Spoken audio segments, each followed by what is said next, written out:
Salem, my dudes, SaiyanSalamander here, and welcome to another episode of Salem Suggests. For those that are new to the channel, or just new to the series, then basically I talk about different anime, webtoons, games, just anything I like really. And then I'll review them for you guys, and tell you guys why I'd recommend them to you. We recently just had the Black Widow movie released, and since she's one of my favourite MCU characters, I had to go see it day one of its release. So while the film's fresh in my mind, I thought I'd talk to you guys about it. Starting off with a non-spoiler review, and letting you guys know what films in the MCU you should probably watch before you go and see it afterwards. Then talking about the film in depth, where the spoilers can roam free. So before you guys who haven't seen the film just yet click out this video, let me give you a non-spoiler rundown first. Black Widow is a solid film in the MCU lineup. The action was pretty fun to watch, aside from the fairly common use of slow motion, which I'm never too big of a fan of. I really enjoyed the comedy in this movie a lot though.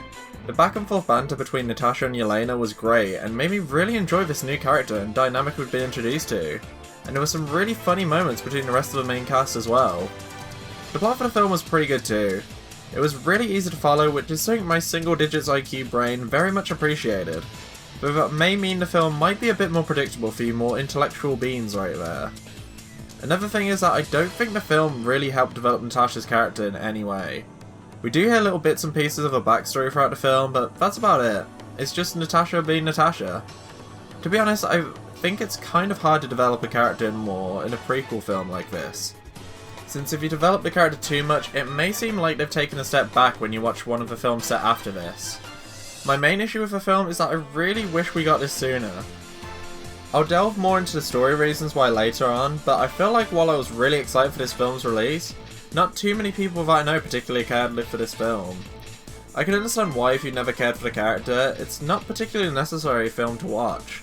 Of course there's always end credit scenes to promote one of the next Marvel TV shows or films, but you could 100% skip this film if you wanted to, since you know you've made it through the Infinity Saga without it so far, and it doesn't really have any impact on anything coming up in Phase 4.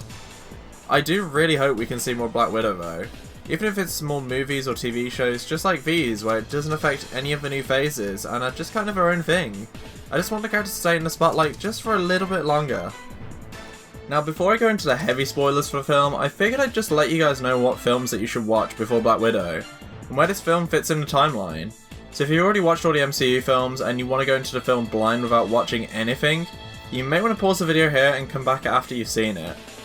So unlike WandaVision, which was the last series in the MCU I talked about in Salem Suggests, you don't actually have to watch almost the entirety of the Infinity Saga to understand everything. The film takes place directly after Captain America Civil War, so the main things you really have to watch is all the Captain America films, Avengers Assemble, and Age of Ultron, Iron Man 1 and 2, and you should be golden. While it does sound like a lot of content to go through still, considering how there's over 20 films in the MCU, only having to watch 6 of them is fairly decent. Only problem is, if you're like me and haven't rewatched the films in a while, it can be a little hard to remember what happened way back then. Now's the time for the big boy spoilers, so only watch this if you don't care for them and want to hear a plot overview for the film, or you've already watched the film before. If you haven't, then please come back after you've seen the film if you want to hear a more in-depth review from me.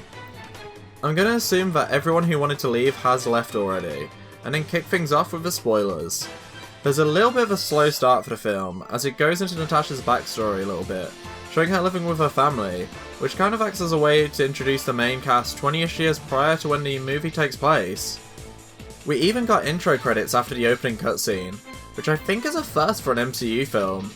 It's a nice addition, but I didn't really understand what they were showing in the opening credits, with her hunting down the Red Room members to assassinate the boss until like 20 minutes later. So either I missed the hint beforehand, or they just didn't explain it for a while. Then we got to see the second biggest bait of 2021, when Natasha just dips from the US Secretary Ross that was after her and everyone else on Cap's side during Civil War, and she flees to Norway in order to make them lose their trail. The focus then switches to her sister, who we got introduced to in the flashback at the start of the film, Yelena.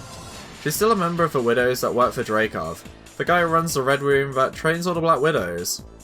Dreykov uses some sort of brain control on them when they're fully conscious of what they're doing but can't stop themselves from doing it.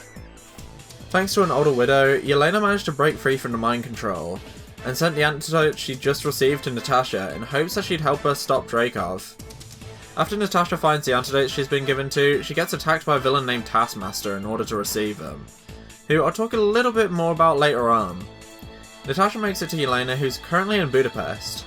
They have a little brawl and a talk, and then Natasha finds out her mission a few years ago failed when her and Hawkeye tried to assassinate Dreykov before she joined S.H.I.E.L.D. in an explosion that should have killed Dreykov and his daughter.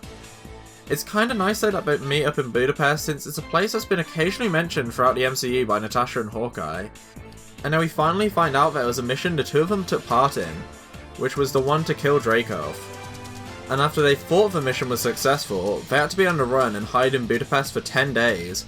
So I enjoyed them finally wrapping up this little subplot that they had mentioned previously. They escape an attack from some widows and Taskmaster, and we get introduced to Natasha and Yelena's adoptive parents. We find out we're undercover agents stealing information from S.H.I.E.L.D. at the start of the film. They reunite since Natasha and Yelena want help finding Dreykov. On the way to that, we see a cute reference during the arm wrestling scene in the prison to Major Ursa, who's a part of the Soviet Avengers, being a counterpart to Hulk as a mutant that can transform into a bear. We also get a great prison breakout scene where they break out their dad out of prison after the arm wrestling contest between the Guardian and the other prisoners, and some pretty funny family moments between the four of them after they meet up with their mom again. After some cute family bonding, some stupid jokes, and a betrayal from Natasha and Yelena's mother, we end up on Dreykov's ship, and that's when Natasha and her mom's plan starts to unraveling together for us. Natasha and her mom switch places so that she can get close to Dreykov. Her mom warns her that he uses some sort of pheromone that makes it so people can't attack him. I don't know if it works for everyone or just widows, but it makes it so he's got some kind of B-Tech version of Gojo's Infinity Barrier from the Jujutsu Kaisen series, since when someone tries to attack, they'll stop before it reaches them. We get this cool scene that kind of references an early appearance of hers, where it seems like she's in a bad situation, only for us to find out she's in control, and she's just getting all the info out that she can out of the guy. So then we get a very satisfying scene of Natasha beating the shit out of the guy, which was a great scene to see because Dreykov's a dick, and we always stand when our queen is kicking ass. There's also a fight between Taskmaster and the Red Guardian too, which is, you know, nice. It's cool to see a character get a chance to shine too. Taskmaster is a villain that just felt really underwhelming though. Like, the whole thing with Taskmaster is that they have photogenic reflexes, which is how they can copy other people's moves. But making it so that it was a microchip that did everything just felt kind of eh. Even though it was a little predictable, it was nice to see them changing up Taskmaster's character a bit, making the MCU version Dreykov's daughter. But it was kind of like, oh, here's a character with a sad backstory that you'll probably never see again because they have no reason to fight anymore, and their power-giving microchip's gone. I just really like their skill set, and I think it would be really cool to see them fight more characters. Back to Dreykov, who tries to escape by distracting Natasha with the rest of the widows, but thankfully Yelena comes in to save the day, use the antidote on the other widows, and be the one to finally kill Dreykov. Unless, you know, he somehow survives again and we get Black Widow 2, Electric Boogaloo, because, you know, that could happen, I guess. After escaping Dreykov's hideout, we treat to one more fight scene between Natasha and Taskmaster before she ends it by taking out the microchip in her helmet that controls her. Though Natasha's not out of the woods just yet. In order to make sure Dreykov didn't get away, Natasha turned on her tracking device to show Commissioner Ross where she was, and in turn letting them know where Dreykov and the Red Room were. Since Dreykov's supposedly dead, Natasha decides to stay in behind as a distraction. That way her family, the widows, and Taskmaster can escape without getting arrested. The problem was, it felt like a bit of a cop-out, since instead of seeing one more cool fight before the film ends, and seeing how Natasha escapes, we got a fade to black with some text saying 2 weeks later.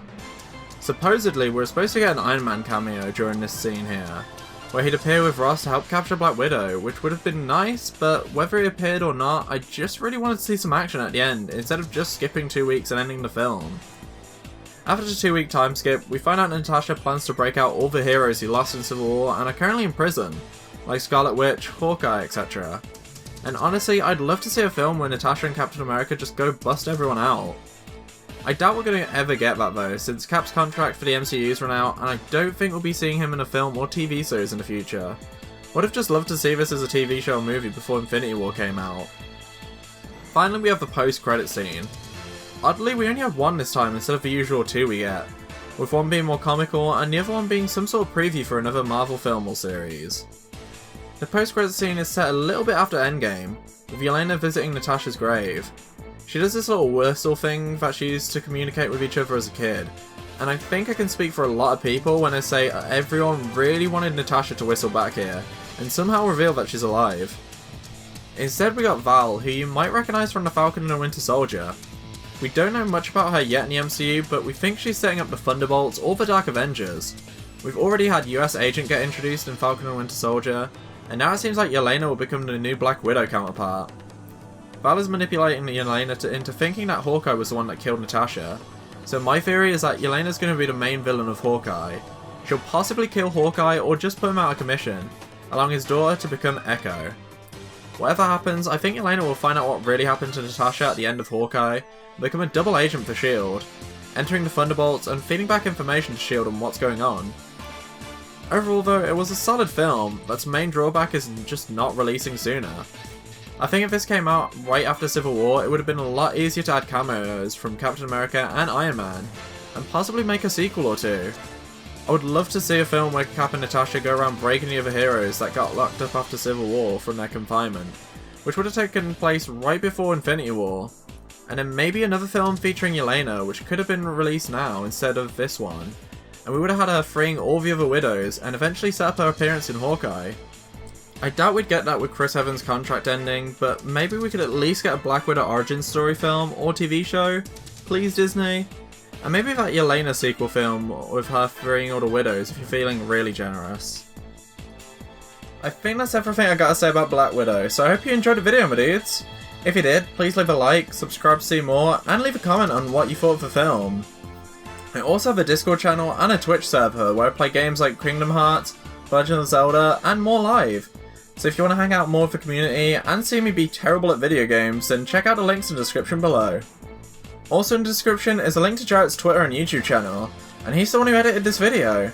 So definitely go check him out and drop him a follow, since he's got some really cool projects in the works that you might be interested in. Thanks again for watching this video, and hopefully I'll see you around soon, my dudes. Until next time, bye.